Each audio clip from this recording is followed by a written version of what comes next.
بسم الله الرحمن الرحيم. يا أيها المدثر قم فأنذر وربك فكبر وثيابك فطهر والرجز فاهجر ولا تمنن تستكثر ولربك فاصبر فإذا نقر في الناقور فذلك يومئذ يوم عسير على الكافرين غير يسير. ذرني ومن خلقت وحيدا وجعلت له مالا ممدودا وبنين شهودا ومهدت له تمهيدا ثم يطمع أن أزيد كلا إنه كان لآياتنا عنيدا سأرهقه صعودا إنه فكر وقدر فقتل كيف قدر ثم قتل كيف قدر ثم نظر ثم عبس وبسر ثم أدبر واستكبر فقال إن هذا إلا سحر يؤثر إن هذا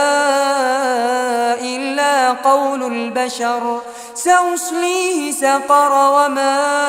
أدراك ما سقر لا تبقي ولا تذر لواحة للبشر عليها 19 وما جعلنا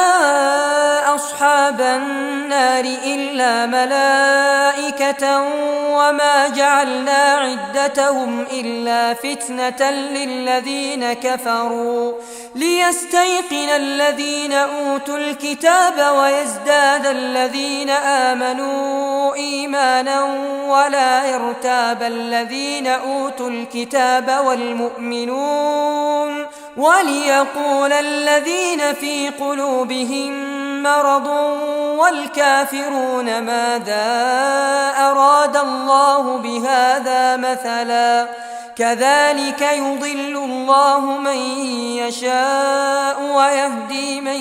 يشاء وما يعلم جنود ربك إلا هو وما هي إلا ذكرى للبشر كلا والقمر والليل إذ أدبر والصبح إذا أسفر إنها لإحدى الكبر نذيرا للبشر لمن شاء منكم أن يتقدم أو يتأخر كل نفس بما كسبت رهينة إلا أصحاب اليمين في جنات يتساءلون عن المجرمين ما سلككم في سقر قالوا لم نك من المصلين ولم نك نطعم المسكين وكنا نخوض مع الخائضين وكنا نكذب بيوم الدين حتى أتانا اليقين